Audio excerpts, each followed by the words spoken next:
Sugar کے کن مریضوں کو روزہ بالکل نہیں رکھنا چاہیے؟ السلام علیکم، doctor Fahim ur-Rahman, welcome to diabetes and Ramzan series. ایسی 5 کیٹیگریز ہیں جن پیشنٹ میں روزہ بالکل بھی الاؤڈ نہیں ہے، جن میں ہمارے پاس ٹائپ 1 ڈائبیٹک پیشنٹ آ گئے جن میں پہلے کیٹوسس کی ہسٹری رہی ہو۔ دوسرے وہ مریض جن میں بار بار ہائپوگلائسیمیا ہوتا ہے، شوگر کم ہوتا ہے اور ان کو شوگر کم ہونے کا پتہ بھی نہیں چلتا، جس کو لاس آف ہائپوگلائسیمک اویئرنیس کہتے ہیں۔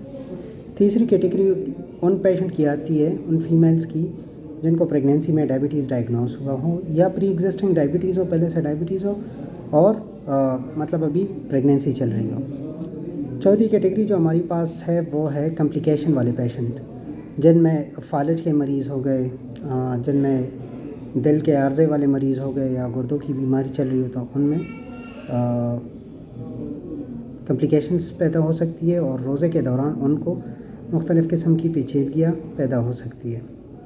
اس کے علاوہ 5ویں کیٹیگری جو ہمارے پاس ہے ایلڈرلی پاپولیشن، ہمارے جو بزرگ افراد ہیں جو ڈائبیٹک ہے اور ان میں انسولین استعمال ہو رہا ہے، وہ ایسی میڈیکیشن استعمال کر رہے ہیں جن سے مطلب انسولین بدن میں زیادہ ہوتا ہے اور وہ شوگر کم کرنے کی صلاحیت رکھتے ہیں۔ تو ایسے مریضوں کے لیے رمضان میں خصوصی رخصت ہے، یہ بین الاقوامی اسلامی گائیڈ لائنز اور ڈائبیٹک گائیڈ لائنز کے مطابق ان کے حق میں فیصلے دیے گئے ہیں۔ Thank you.